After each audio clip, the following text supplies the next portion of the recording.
आज हम श्रवण करेंगे श्रीमद् भागवत के द्वितीय स्कंद के 8वें, 9वें और 10वें अध्याय का। चलिए शुरू करते हैं। इतना वृतांत सुनकर राजा परीक्षित ने अपने हृदय में सोचा, सुखदेव मुनि ने श्री नारायण जी की कथा सुनना चारों वर्णों के लिए बराबर बताया है। इन्होंने मुझे भी इन चारों वर्णों की सेवा में ही समझा है, इसलिए मुझे अपनी शंका दूर करने के निमित्त उन पिछले राजाओं की कथा के संबंध में पूछना चाहिए, जिन्होंने श्री नारायण जी के स्मरण और भजन में अपना देह छोड़ दिया था। ऐसा सोचकर राजा परीक्षित ने सुखदेव जी से कहा, हे महामुने, भगवान के अवतारों की कथा सुनकर मेरा हृदय बहुत प्रसन्न हुआ है। अतः अब मेरी इच्छा है कि मैं परम ब्रह्म परमेश्वर श्री श्याम सुंदर के अवतारों की लीला कथा और इसके अलावा कुछ ना सुनूं, क्योंकि इस पवित्र कथा के श्रवण करने से मनुष्य का हृदय शुद्ध तथा निर्मल हो जाता है। उस चमत्कार से काम, क्रोध, लोभ, मोह, अहंकार और मद आदि ऐसे नष्ट हो जाते हैं, जैसे सांसारिक प्राणियों के घर में किसी राजा के आगमन से उसका घर शुद्ध तथा पवित्र हो जाता है। इसलिए अब आप कृपा कर मुझे ये बताइए कि परम ब्रह्म परमेश्वर श्री नारायण के विराट स्वरूप का, जिसमें कि समस्त सांसारिक वस्तुएं सम्मिलित हैं और जो एक रूप से अनेक रूप हो जाते हैं, उनमें क्या भेद है? पिछले युगों में जिन राजाओं ने श्री नारायण जी के भजन में लिप्त होकर अपनी देह को छोड़ दिया था, उनका क्या वृतांत है?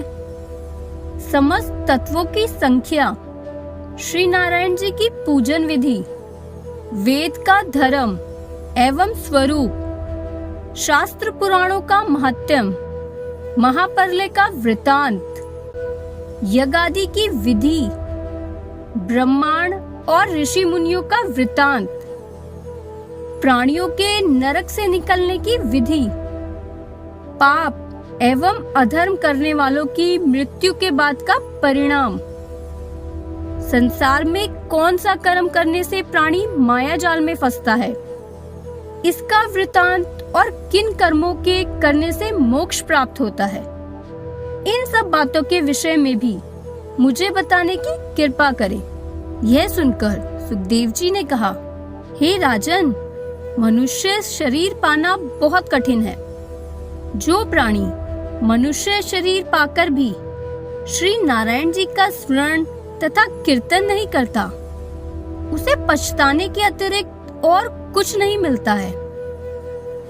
तुमने जो बातें पूछी हैं, अब उनका हाल सुनो। जिस तरह की मनुष्य दर्पण में अपना मुख देखकर प्रसन्न होता है, परंतु उसे पलट देने पर फिर कुछ दिखाई नहीं देता, उसी तरह श्री नारायण जी अपनी इच्छा से जगत को पैदा करते हैं, तदोपरांत उसका नाश कर उसे अपने स्वरूप में लीन कर लेते हैं। इसलिए ज्ञानी आदमी भी उसी को समझना चाहिए, जो नारायण जी के 2400 अवतारों की कथा और लीलाओं को सच्चे मन से सुनता है तथा उन पर पूरा विश्वास रखता है। चींटी से लेकर हाथी तक जीवों में उन्हीं एक परमात्मा का एक सा चमत्कार जानकर किसी को दुख एवं तकलीफ नहीं देनी चाहिए। इतनी कथा सुनाकर श्री सुखदेव जी ने राजा परीक्षित से कहा, हे राजन, तुमने जो बात पूछी है, वही बात एक बार ब्रह्मकल्प में पितामह ब्रह्मा जी ने श्री नारायण जी से पूछी थी। श्री सुखदेव जी बोले, हे राजन, जब आदि निरंकार परमेश्वर की नाभि से एक कमल का फूल पैदा हुआ और उस फूल से ब्रह्मा जी प्रकट हुए उस वक्त ब्रह्मा जी ने यह बात जाननी चाहिए कि मैं किस जगह से पैदा हुआ हूँ। जब बहुत विचार करने पर भी वे इस भेद को नहीं जान सके, तब वे मन मारकर उसी फूल पर बैठे रहे।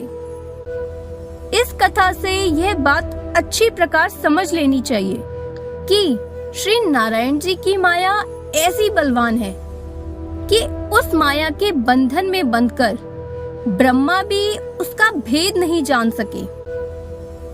तब अन्य संसारी जीवों की क्या शक्ति है जो वे परम ब्रह्म प्रभु की लीलाओं के आदि अंत तथा भेद को समझ सके। उस फूल पर बैठे हुए ब्रह्मा जी ने आकाशवाणी द्वारा श्रीमद् भागवत के मूल 4 श्लोकों को सुना, अथवा उसी आकाशवाणी के आदेश अनुसार तप करना प्रारंभ कर दिया। तपस्या करने पर जब ब्रह्मा जी को विवेक प्राप्त हुआ, तब उन्होंने उन 4 श्लोकों का मतलब जानकर जगत की सृष्टि रचना आरंभ कर दी। उन 4 श्लोकों का अर्थ इस तरह है: हे ब्रह्मा, सबके पहले जो था वह मैं हूँ, मेरे अलावा और कोई नहीं है। तुम जो देख रहे हो वह सब मुझको समझो। महाप्रलय के पश्चात मेरे सिवा और कुछ नहीं रहेगा। जगत की समस्त वस्तुओं का मूल मैं ही हूँ। जिस प्रकार हाथ, पाँव, नाक, कान आदि अंगों में पहनने के लिए अनेक तरह के स्वर्णाभूषण तैयार कराए जाते हैं और उन सब के नाम भी अलग अलग होते हैं, परंतु अंत में केवल स्वर्ण ही शेष रह जाता है। उसी प्रकार मुझे भी जानना चाहिए। मैं अकेला हूँ, परंतु जब मैं अभिलाषा करता हूँ, जगत में विविध रूप धारण करके अपने विभिन्न नाम प्रकट करता हूँ।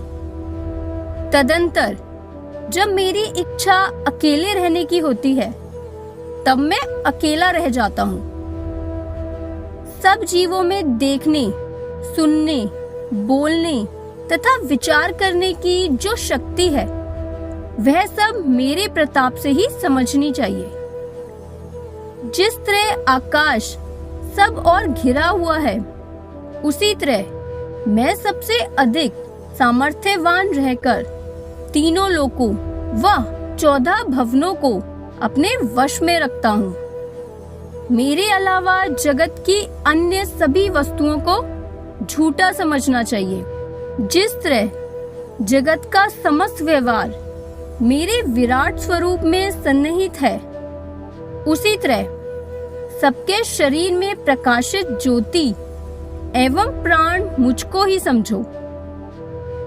जब तक मेरा वह चमत्कार प्राणी के शरीर में रहता है, तभी तक उसमें खाने, पीने, चलने, फिरने, बोलने और इंद्रियों का सुख भोगने की शक्ति रहती है। जब मेरा प्रकाश शरीर से अलग हो जाता है, तब वह शरीर मृतक होकर सड़ जाता है। उस वक्त शरीर के लिए कुछ भी नहीं हो सकता। ब्राह्मण, क्षत्रिय, वैश्य और शूद्र, इन 4 वर्णों में मेरा एक सा प्रकाश विद्यमान है। विवेक दृष्टि द्वारा उनमें कुछ भी भेद न जानकर सभी जीवों में मेरा एक सा स्वरूप समझना चाहिए। जिस तरह सूर्य का प्रकाश चांदी, सोने, मिट्टी एवं लोहे आदि के बर्तनों में एक जैसा पड़ता है, उसी तरह सब जीवों में एक सा प्रकाश समझना चाहिए। जिस प्रकार एक ही धागे में स्वर्ण, चांदी, पीतल और काठ के अनेक रंग के अनेक दानों को पिरोने से माला बन जाती है, उसी प्रकार सब जीव रूप दानों को अपने में पिरोने वाली का धागा मुझको ही समझो। जिस तरह माला का धागा टूट जाने से सब दाने अलग अलग बिखर जाते हैं, उसी तरह मेरी इच्छा मात्र पर समस्त सृष्टि का नाश हो जाता है। अतः ब्रह्मा, तुम इसी प्रकार मुझे सब जगह प्रकट जानकर जगत की रचना करो। संसारी माया में फंसने से तुम्हें आनंद प्राप्त नहीं होगा तथा तपस्या करने से तुम मेरा दर्शन प्राप्त कर सकोगे। अतः तुम अपने हृदय में दया रखते हुए सब जीवों का निर्माण करो। इससे ज्ञानी एवं ऋषि मुनि तुम्हारा गुण गाएंगे और इसके निर्माण में तुम्हें कोई भी श्रम एवं दुख नहीं होगा। अब तुम मेरे उस सूक्ष्म चतुर्भुज स्वरूप का ध्यान करो जो महात्मा एवं ऋषि मुनि आदि के मनों में उपस्थित है। इस आकाशवाणी को सुनकर ब्रह्मा जी ने मन में श्री नारायण भगवान को हाथ जोड़कर नमस्कार करते हुए कहा, हे दीनबंधु, आप मुझे ये वरदान दीजिए कि मैं सदैव आपको अपने प्रभु मानता रहूं और जगत का निर्माण करने में मुझे आसक्त नहीं हो। ब्रह्मा जी की ऐसी प्रार्थना सुनकर परम ब्रह्म प्रभु ने उनको मनवांचित वर देते हुए कहा, ब्रह्मा, तुम मेरे आदेश का ध्यान करके संसार के संबंधों को प्रतिबिंब के सदृश झूठा समझोगे तो तुमको मेरी माया नहीं व्यापेगी। इतना कहकर पितामह ब्रह्मा जी श्री नारायण जी के भजन में लीन हो गए। इतना वृतांत कहकर श्री सुखदेव जी बोले, हे राजन, श्रीमद् भागवत के मूलतः 4 श्लोकों का अर्थ यही है जो मैंने तुमसे कहा है। ब्रह्मा जी ने ये भगवत ज्ञान नारद के अलावा अपने अन्य पुत्रों को नहीं सुनाया था, केवल नारद को ही परम ज्ञानी जानकर उसे बताया था। देवर्षि ने उस ज्ञान को वेद व्यास जी को सुनाया। इसके बाद मेरे पिता वेद व्यास जी ने उसका विस्तार सहित उल्लेख करके और श्रीमद् भागवत नाम रखकर मुझे पढ़ाया। इसी ज्ञान कथा को मैत्रेय जी ने यमुना किनारे बैठकर विदुर को सुनाया था। अब उसी कथा को मैं सुनाता हूँ। हे परीक्षित, जो मनुष्य अहंकार में डूबकर ईश्वर की कथा के महत्व को नहीं जानता है, वह इस लोक और परलोक दोनों लोकों में बहुत ही दुख उठाता है। श्री सुखदेव जी बोले, हे महाराज, इस श्रीमद् भागवत महापुराणों में 10 तरह की कथाएं हैं। मैं उनका पृथक पृथक वर्णन करता हूँ, तुम मन लगाकर सुनो। वे कथाएं इस प्रकार हैं। पहला, जगत की रचना। दूसरा, जगत का संहार। तीसरा, जगत की स्थिति।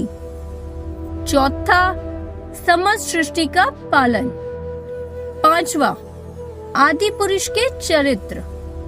छठा, मनवंतरों का वृतांत। सातवां, हरि कथा। आठवां, वैराग्य। नौवां, भक्ति। और 10वां, श्री नारायण समस्त प्राणियों के ईश्वर हैं, इसका वृतांत। हे राजन, 10वीं कथा को समझने के हेतु ही अन्य 9 कथाएं हैं। शेषनाग की सैया पर शयन करने वाले ज्योति स्वरूप श्री नारायण जी ने जब ये विचार किया कि हम अपने अनेक स्वरूप धारण करें, तब उन्होंने अपनी माया को ये आदेश दिया कि तुम संसार के विस्तार का कोई उपाय करो। श्री नारायण जी के आदेश अनुसार माया से उसी क्षण स्वर्गलोक, पाताल और मृत्युलोक की रचना करके तामस, राजस और सात्विक इन तीनों गुणों का निर्माण किया। तामस से अभिमान श्री नारायण जी के आदेश अनुसार माया से उसी क्षण स्वर्गलोक, पाताल और मृत्युलोक की रचना करके तामस, राजस और सात्विक इन तीनों गुणों का निर्माण किया। तामस से अभिमान, राजस से हाथ पैर, वाणी, लिंग, गुदा और 5 कर्मेंद्रियों एवं सात्विक से नेत्र, कान, जिह्वा, नासिका, त्वचा तथा 5 ज्ञानेंद्रियों को उत्पन्न किया।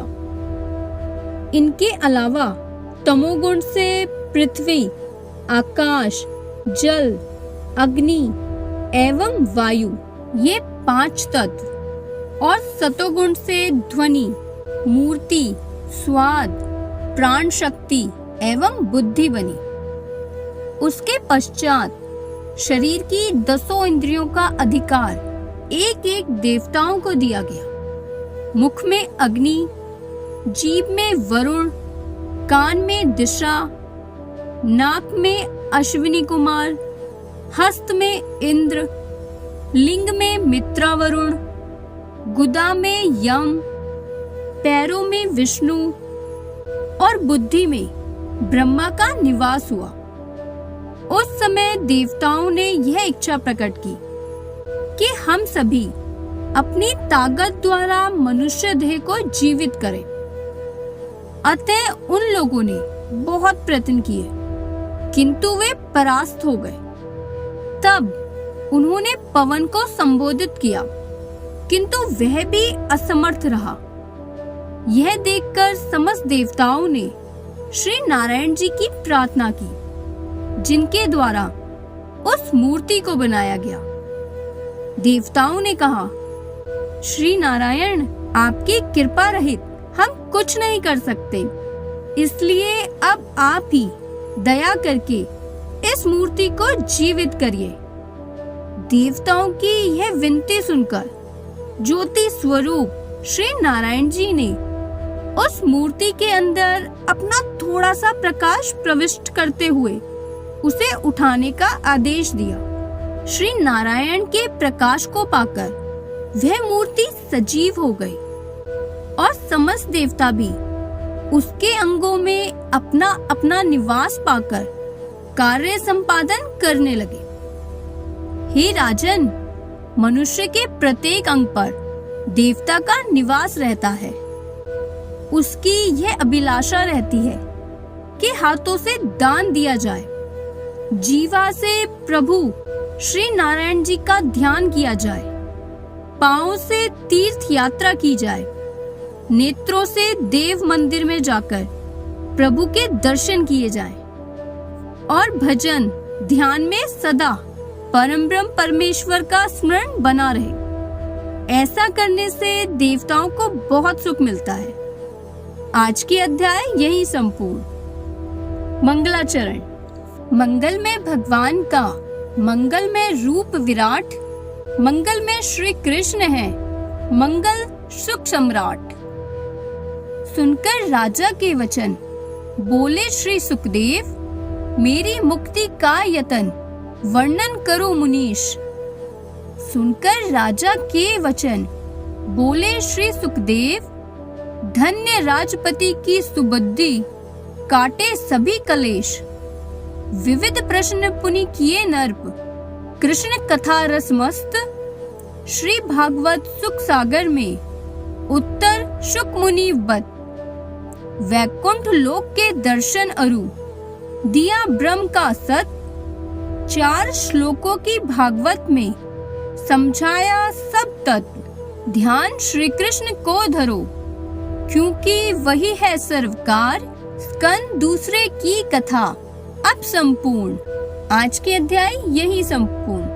आगे के अध्यायों को देखने के लिए चैनल को लाइक करें, शेयर करें और सब्सक्राइब करें। जय श्री हरि।